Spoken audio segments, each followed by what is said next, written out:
오늘은 표대를 향하여 하는 제목으로 이렇게 말씀의 내용을 나누기로 오늘 빌립보서 말씀인데요. 빌립보서는 이제 옥중서신으로 우리에게 알려져 있죠. 사도 바울이 감옥에 있을 때 빌립보 교인들을 향하여 쓴 편지입니다. 빌립보 교회를 향한 마음, 사도 바울의 마음은 기쁨이었어요. 그래서 빌립보서의 다른 별명은 기쁨의 편지입니다. 사랑하는 성도님들도 주 안에서 기뻐하시고 또 기뻐하시고, 다시 말하는 것이 괴로운 것이 아니니 다시 한번 말씀드리는데 기뻐하시는 성도님들 되시기를 바랍니다. 또한 어려움이 있더라도, 또한 2장에 들어가서는 유명한 말씀이죠. 너희 안에 이 마음을 품으라 곧 그리스도 예수의 마음이니 그는 근본 하나님의 본체시나. 이제 오늘 3장으로 넘어갑니다.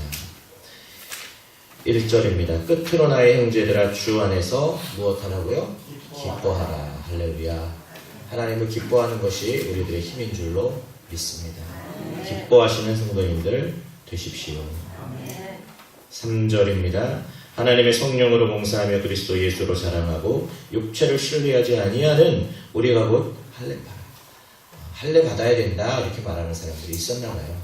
사도 바울 입장에서 얼마나 가소롭겠어요. 사실 할례의 원조, 이 모든 율법을 다 지키고 율법으로는 흠이 없는 자라고까지 자신하던 사도 바울 앞에서 누가 번데기 앞에서 누가 주름을 잡을 수가 있겠습니까? 사도 바울 앞에서 누가 율법과 할례를 논할 수가 있겠습니까? 그럼에도 불구하고 그들에 대하여 비난하는 것 대신 바로 우리들이야말로 육체를 신뢰하지 아니하는 우리들이야말로 곧 할례파다. 끊어져야 할 것이 끊어졌습니다. 지난주의 본문처럼 굴러가야 될 것, 애굽의 수치가 굴러가게 되었습니다. 그 사람들이 바로 우리들입니다 하고 선언하고 있는 것입니다. 4절입니다. 그러나 나도 육체를 신뢰할 만하며 만일 누구든지 다른 이가 육체를 신뢰할 것이 있는 줄 생각하면 나는 더욱 그러하리니. 나는 8일 만에 할례를 받고 이스라엘 족속이요 베냐민 지파요. 베냐민 지파라는 것은 그 당시 10지파는 북이스라엘로 다 넘어갔지요. 이제 유다 지파와 베냐민 지파만이, 요셉 지파 중에서도 베냐민 지파만이 의리를 지키고 끝까지 하나님의 말씀을 붙들고 있었던 베냐민 지파요. 또 히브리인 중에 히브리인이요, 율법으로는 바리새인이요, 구별된 사람이다라는 뜻의 바리새파였고, 6절입니다. 열심으로는 교회를 박해하고 율법의 의로는 흠이 없는 그 사람이야말로 바로 나였습니다 하고 고백하고 있습니다. 7절입니다. 그러나 무엇이든지 내게 유익하던 것을 내가 그리스도를 위하여 다 해로 여길 뿐더러 또한 모든 것을 해로 여김은 내 주 그리스도 예수를 아는 지식이 가장 고상하기 때문이라. 내가 그를 위하여 모든 것을 잃어버리고 배설물로 여김은 그리스도를 얻고. 아멘. 값진 진주를 발견한 사람이 있었지요. 이 사람이 그것을 살 때 모든 재산을 다 팔아서 그 값진 진주 하나를 구한 진주장사의 기쁨을 바로 천국을 얻은 사람의 기쁨으로 예수님께서 말씀하여 주시지 않았습니까? 가장 고상한 예수를 아는 지식을 이제는 얻었습니다. 그래서 다른 것들은 자연스럽게 잃어버리게 되었습니다. 또 새 것이 유익하게 되었습니다. 이전 것들은 다 그만 해가 되고 말았습니다. 이러한 사도 바울 안에서 일어난 변화를 설명하여 주고 계십니다. 9절입니다. 그 안에서 발견되려 함이니 내가 가진 의는 율법에서 난 것이 아니요 오직 그리스도를 믿음으로 말미암은 것이니 곧 믿음으로 하나님께로부터 난 의라. 아멘.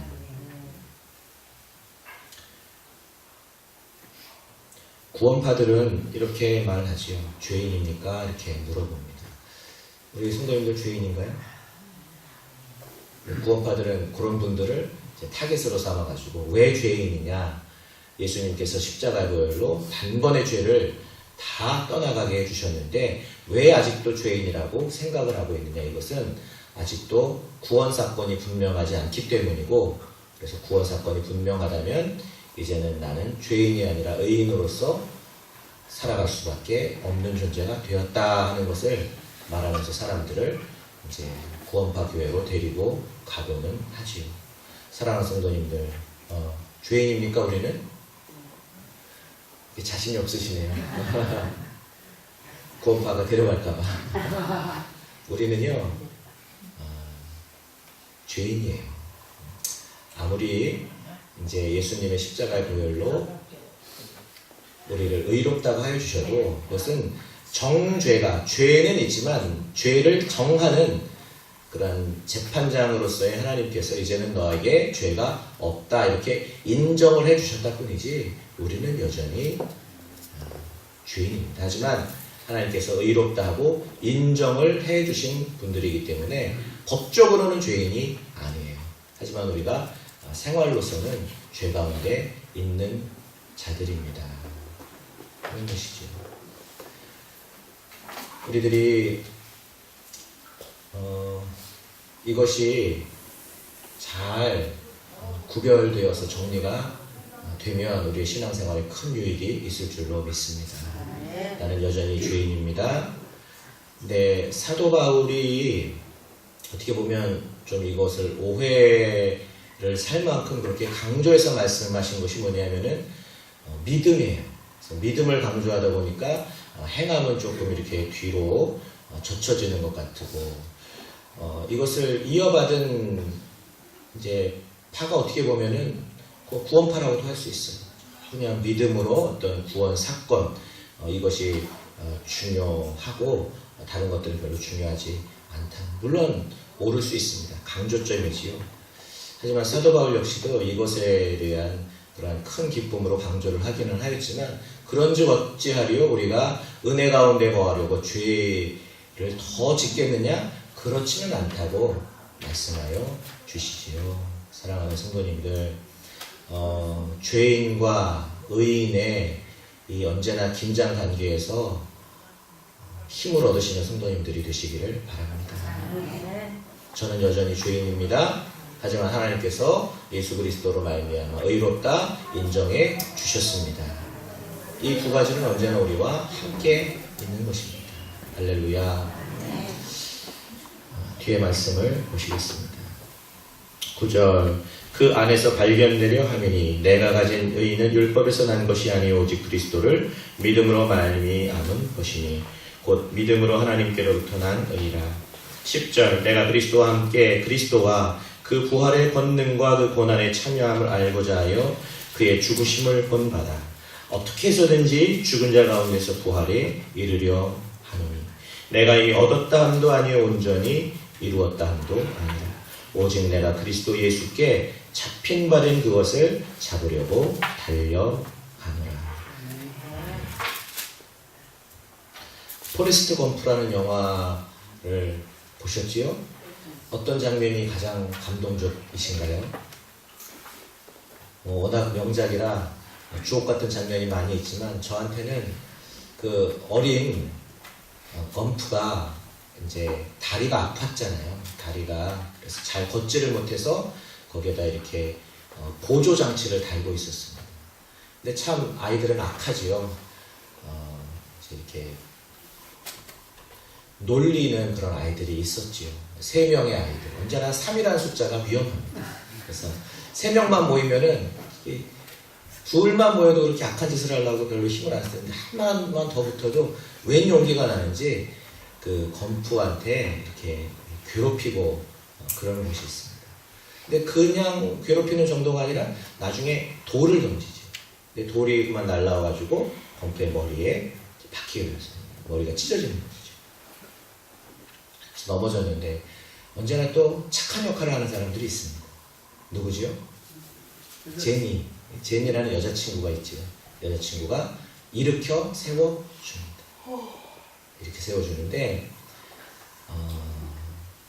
일으켜 세워주는 것까지 보니까 이 3명의 악당들은 더 용기가 나는 거예요. 우리가 더 괴롭혀야겠구나 이렇게 생각이 나가지고 이제 그 건프를 이제 더 못살게 굴라고 이제 자전거로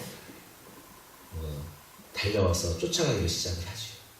근데 건프가 도망갑니다. 도망을 갈 수가 있을까요?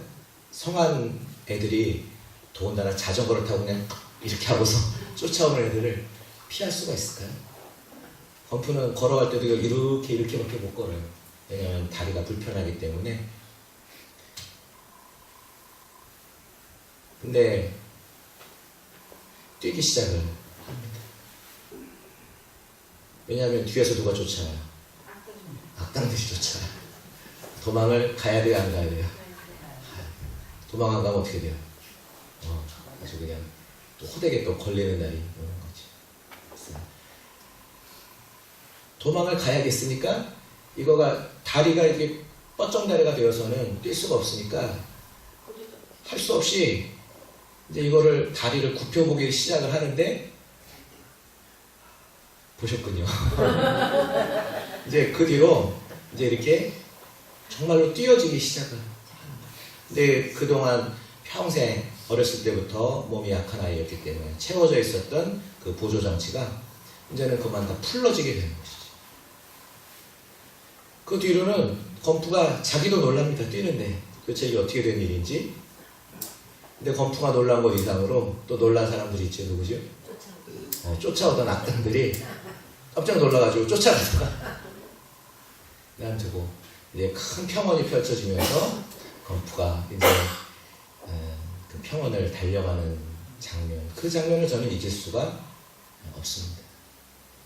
우리 성도님들 잘 뛰시나요? 뜀뛰기들 잘 하시나요? 우리 전봉래 목사님 뜀뛰기 선수셨다면서요? 할렐루야. 네. 저는 어렸을 때 이제 인천에 1년 살다가 서울에 왔는데 인천에서 초등학교 1학년을 다녔어요. 근데 너무 조그매가지고 이제 언덕에 올라가는 것도 못 올라가고 그래가지고 1학년을 다시 다녔어요. 서울로 와가지고. 왜냐면 생일이 좀 빨라가지고 1년 일찍 보냈다가 이제 다시 다니게 된 건데요. 이미 왔더니 골목대장들이 다 있었습니다. 제가 그 아이들이랑 재밌게 놀았죠. 뭐 그때 아이들은 노는 게 맨날 뛰는 거예요. 뜀뛰기만 하고 노는 거지. 근데 어느 날은 이제 이렇게 그 아파트에서 내리막길이었는데 이제 같이 또 뭐 뛰자 이러는 것도 없죠. 뭐 그런 말도 없이 그냥 누구 한 애가 뛰기 시작하면은 덩달아서 그냥 다 뛰기 시작하는 거예요. 그래서 뛰기 시작을 하는데 내리막길이니까 좀 위험하잖아요. 저 자칫 균형을 잃으면 넘어질 수도 있고. 근데 제가 내리막길을 달리면서의 그때 기억을 아직도 잊을 수가 없습니다. 왜냐면 그 당시 골목대장이었던 대식이라는 친구가 있었는데 그 청운교회 장로님 손자였어요. 근데 아주 요즘은 통통한 아이들이 많아요. 우리 은혜교회도 애들도 통통한 애들이 많죠.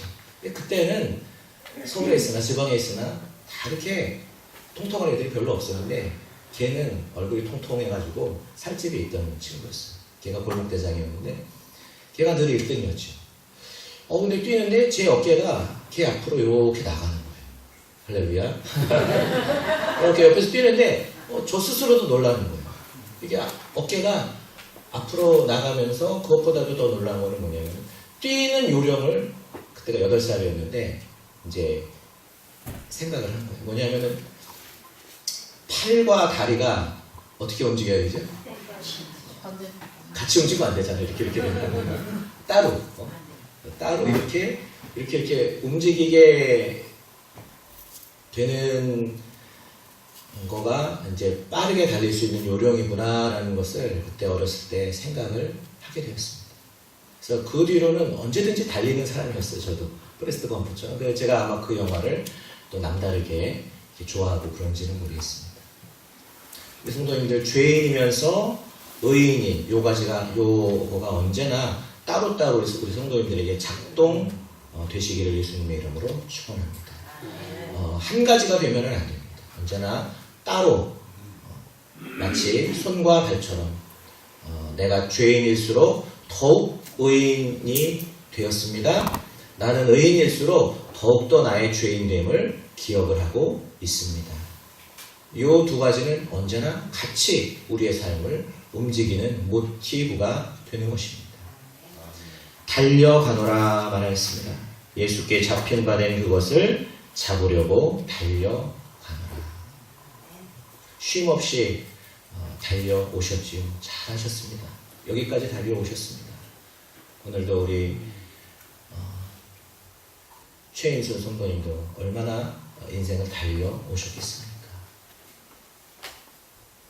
이제 80이 훌쩍 넘어서 예수님을 믿기 시작을 하셨고 하나님의 은혜인 줄로 믿습니다. 또 따님도 다시 주님 앞에 나오기 시작을 하였습니다.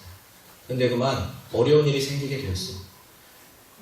큰 어려운 일이 생기게 되었습니다. 하지만 이 모든 일 하나님께서 인도해 주시는 일인 줄로 믿으시고 지난주에 참 어려운 일들이 많이 있었습니다. 우리 또 학생 하나는 또 자해를 했어요.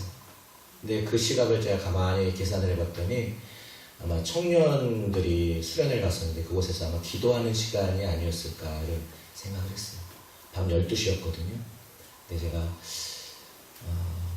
그래도 구급차가 와가지고 다시 생명을 찾게 되었다 하는 이야기를 들으면서 하나님께서 우리 청년들의 기도를 들어주셨구나 하고 생각을 할 수가 있었습니다. 사랑하는 성도님들, 모든 것이 합력하여 선이 이루어지는 줄로 믿으시고 그리고 인생의 어떠한 굴곡진 곳을 지나가시더라도 그리고 또 때로는 넓은 평원 같은 좋은 곳을 지나가시더라도 그 어떤 것에도 흔들리지 마시고 주 예수 그리스도를 아는 가장 고상한 지식 그것 외에는 아무것도 이제는 더 이상 바랄 것이 없어지는 우리 성도님들 되시기를 바랍니다. 전에는 사람들이 나에게 어떻게 얘기하나 사람들이 뭐 도우를 던지나 아니면 사람들이 나에게 박수를 쳐주고 칭찬을 해주나 이것이 우리의 삶의 유일한 기쁨이요 슬픔이었습니다. 하지만 이제는 그렇지 않습니다. 예수님께서 우리를 어떻게 보아주실까? 예수님께서 우리를 어떻게 대해주시나? 이것만이 우리의 기쁨과 슬픔의 원인이 되었습니다. 지난주에 어떤 목사님이 오셔가지고 생각도 안 했는데 오셨어요. 그래서 그 목사님은 일하는 걸 좋아하시는 분이기 때문에 또 일을 하기 위해서 기도를 하고 있었습니다. 왜냐하면 우리 집사님 한 분과 이제 그 건물을 지어야겠다 생각을 하고 있었는데 집사님 못 하신다는 거예요. 어떻게 하나 하는데 그 목사님 딱 오셨길래 집을 집시다 그랬어요. 근데 이제 뭐 당장 아직 허가도 안 나왔고 이제 시간을 보내고 있던 차에 밥은 구말리교회 목사님이 해주셔가지고 먹었어요. 근데 일은 우리 은혜교회 와서 했습니다. 구말리교회 목사님이 막 화를 냅니다. 왜 그 밥은 여기서 먹고 일을 거기 가서 저는 목사님을 알아요. 왜냐하면 그 목사님은 구말리교회 목사님은 밥을 먹이고 이제 거름을 뿌리러 나가자고 그랬더라고요. 근데 거름 뿌리는 거는 누구든지 다 할 수 있어요. 아무리 그 목사님이 허허하고 뭐든지 다 해주시는 것 같아도 사실은 그렇지 않아요. 허허하는 분들이 더 까다로운 분들인 걸 아시기를 바랍니다. 그 목사님이 사실 하고자 저 멀리 예산에서부터 오신 분이거든요. 근데 왔을 때는 따라합시다. 나만이 할 수 있는 무언가를 하기를 원합니다. 할렐루야. 그러기 위해서 원해서 오신 것이지 와서 걸음 뿌리기, 물론 걸음 뿌리는 일이 하찮은 일이라는 것은 결코 아닙니다. 하지만 그건 누가 할 수 있지요? 내가 할 수 있는.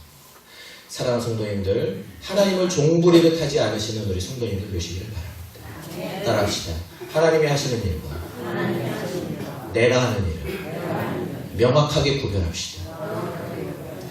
할렐루야. 우리 하나님 앞에 허드렛 일을 해달라고 기도하지 마십시오. 하나님만이 하실 수 있는 하나님의 이름에 걸맞는 일을 요청하시는 성도님들 되시기를 바랍니다. 내 쥐치작거리 해달라고 계신 분이 하나님이 아니세요. 일생일대에 가장 소중한 것을 주시기 위해서 우리에게 오신 분이 바로 예수 그리스도이십니다. 이것은 어떤 사람을 만나도 마찬가지입니다. 우리는 누구에게도 의미 있는 사람이 되고 싶지 그 사람 종이 되어가지고 그 사람이 할 수 있는 일까지도 내가 도와주면서 나의 시간을 낭비하고 싶어하는 분들은 이분들 중에 아무도 없으실 거예요. 나만이 할 수 있는 일을 하고 싶어 하실 것입니다. 이것을 삶의 의미라고 합니다. 하나님께 대하는 그대로 우리는 사람에게도 대합니다. 사람을 대해서도 우리는 사람에 대해서도 이렇게 경히 여기면서 대할 수 있습니다. 하지만 그렇지 않지요. 우리는 사람에 대해서도 역시 귀하게 여기면서 사람을 대해야 할 줄로 압니다. 그 목사님 오셨어요. 저는 이제 이렇게 뭐 좀 이제 건물 허물어진 이런 부분을 보수해 주시는 것을 말씀해 주셨습니다. 그거라고 그분의 성에 차지는 않아요. 그분은 이미 차에다가 온 집 질 수 있는 모든 연장들을 다 넣고 다니시는 분이에요. 그 제가 그분의 마음을 알게, 아유 이런 거는 별것도 아니지요. 같이 집을 지으십시다. 그랬더니 그제서야 얼굴이 싹 풀리면서 좋아하십니다. 사랑하는 성도님들, 우리 하나님의 이름에 걸맞는 일들을 기도하는 성도님들 되시기를 바랍니다. 그리고 내가 해야 할 일을 분명하게 구별하십시오. 하나님은 내가 할 일까지 대신해 주시는 하나님이 아니세요. 내가 지치다 못해 쓰러져서 하나님 앞에 기도할 때, 혹은 삶의 여러 가지 벽 앞에서, 문제 앞에서 내가 엎드러질 수밖에 없을 때, 그때 하나님께 기도할 때 하나님은 우리의 손을 붙잡아 주시고 새로운 길을 열어주시는 하나님이십니다. 하나님의 이름을 만홀히 여기지 아니하시는 우리 성도님들이 되시기를 바랍니다. 그래서 우리들이 손쉽게 하나님을 이용하려고 들지 마십시오. 하나님을 하나님 되게 하십시오. 잡힌 바 된 그것을 잡으려고 달려가시는 우리 성도님들 되시기를 바랍니다. 잡을 수가 없습니다. 우리는 하나님을 잡을 수가 없어요. 하지만 잡으려고 달려가는 그것만이 우리의 기쁨입니다. 그래서 내가 잡았다 하는 것이 아니라고 하잖아요. 이루었다 하는 것이 아니라고 하잖아요. 잡힌 바 된 그것을 내가 잡으려고 달려가는 그것이 바로 우리의 일이라고 말씀하지 않습니까? 13절입니다. 형제들아, 나는 아직 내가 잡은 줄로 여기지 아니하고 오직 한 일, 즉 뒤에 있는 것은 잊어버리고. 아멘. 성도님들 살다가 어려운 일 만나시면 예수님 괜히 믿었네, 예수님 믿어도 좋은 건 없네, 그런 말씀들 하시지는 않고 듣기는 하시죠? 네, 그러실 때 우리 성도님들 같이 낙심하지 마시고 살짝 웃어주시는 성도님들 되시기를 바랍니다. 그렇다고 뭐 그렇지 말라고 말한다고 해서 듣지도 않아요. 그죠? 나 또한 시험에 들지만 않으면 그만일 뿐입니다. 내가 잡은 줄로 여기지 아니하고 오직 한 일, 즉 뒤에 있는 것은 잊어버리고. 뒤에 있는 일들을 다 잊어버리십시오. 지금까지 지금 그렇다고 예수님 믿게 된 이런 은혜를 잊어버리라는 말씀이 아니라 우리를 발목을 잡고 있는 이거, 따라합시다. 이거 따라하지 마세요.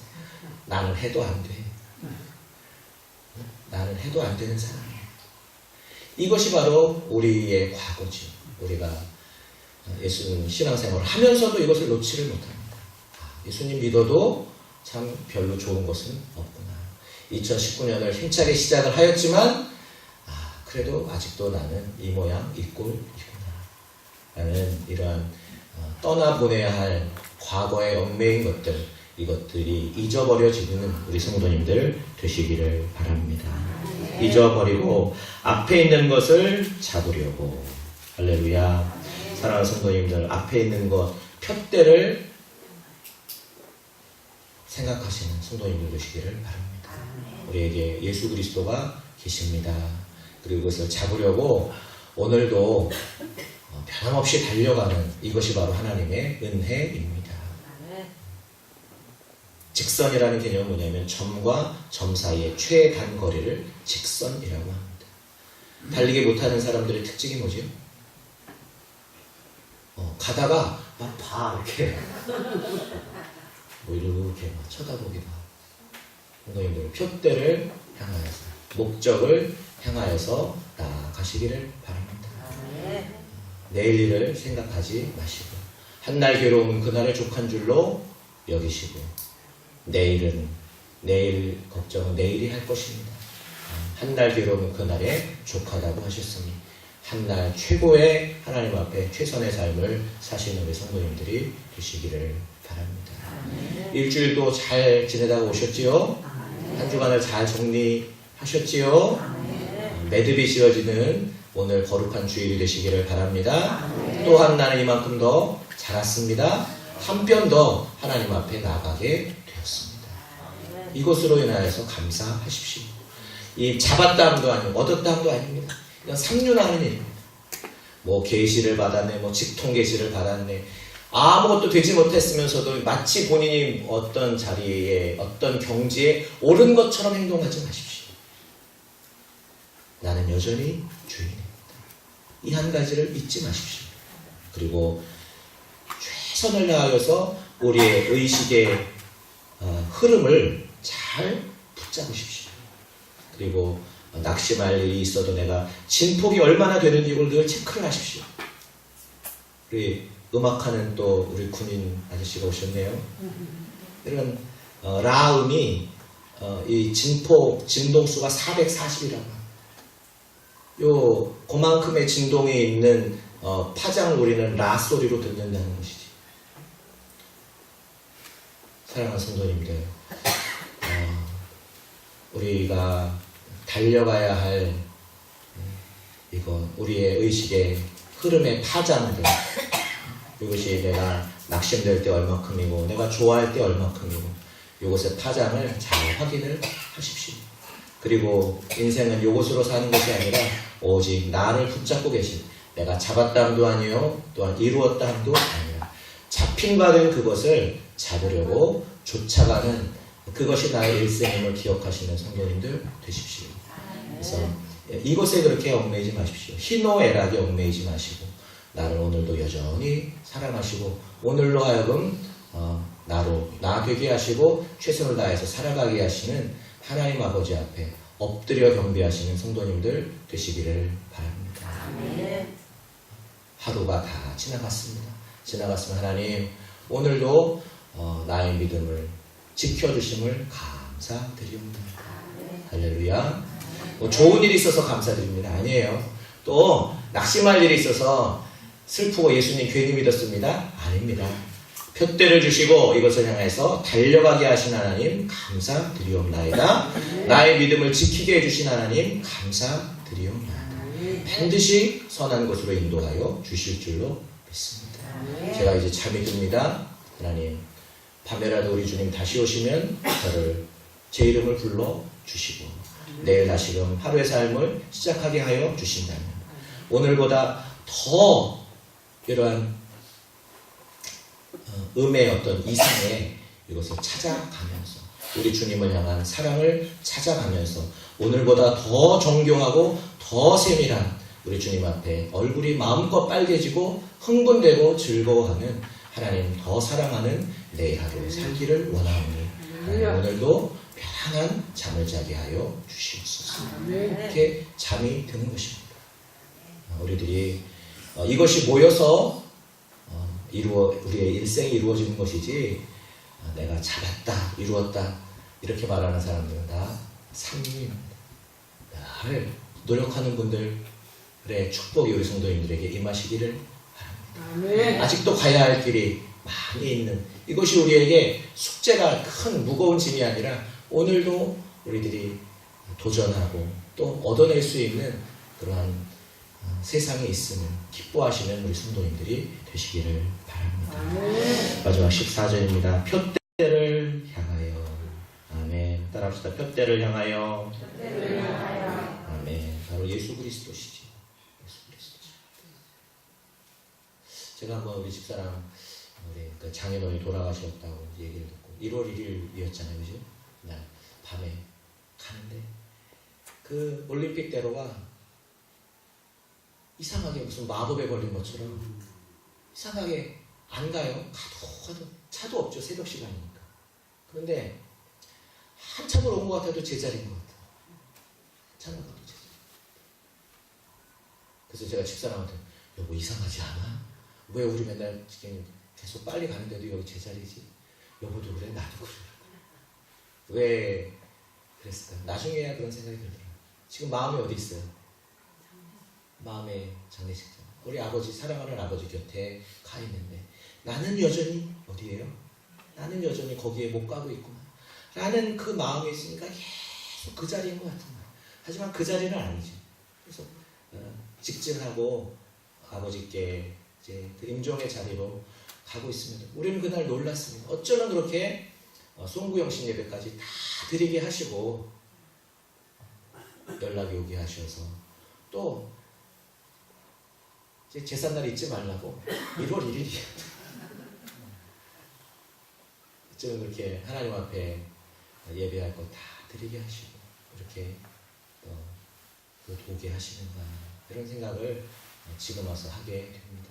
사랑하는 성도님들, 우리 주님과 하나가 된다는 것은 이건 뭐 뭉개진다는, 관계가 뭉개진다는 뜻이 아닙니다. 여전히 하나가 되어도 하나님은 하나님이시고 나는 나입니다. 여전히 하나님께서 의인이라고 인정해 주셔도 나는 여전히 하나님 앞에 죄인으로서 의인이 된 것이지 의인이 된 것이 아니라는 것입니다. 이 한 가지가 언제나 분명하게 되어지셔서 우리 하나님 앞에 계속해서 나아가십시오. 어떤 분들은 그거 미치지 못하는 거 아닙니까? 맞아요. 미치지 못해요. 하지만 미치지 못한다고 해서 우리들이 가야 하지 않아야 되는 것이 아닙니다. 미치지 않았기 때문에 가야 하는 것입니다. 우리 하나님을 향하여서 오늘도 정직한 발걸음을 옮기시는 우리 성도님들의 삶 가운데 하나님께서 능력을 더하여 주시기를 원합니다. 함께 기도하시겠습니다. 은혜로우신 하나님 아버지 감사드리옵나이다. 2019년 4월 7일에도 우리를 살려주시어서 세계 많은 인구 중에 또한 우리 은혜교회 성도들로 불러주시어서 이 동산에서 하나님 앞에 예배하게 하여 주시오니 감사드리옵나이다. 하나님 역사하여 주시어서 우리들이 푯대를 정해놓고 인생의 길을 달려가게 하여 주시옵소서. 달려가되 가다가 지치지 않게 하여 주옵시고 꾸준히 하나님 우리들이 할 수 있는 최선을 다하여 최고의 하나님을 사랑할 수 있는 우리의 한 걸음 한 걸음 되게 하여 주실 줄로 믿습니다. 우리 주 예수 그리스도의 이름 받들어 기도드리옵나이다.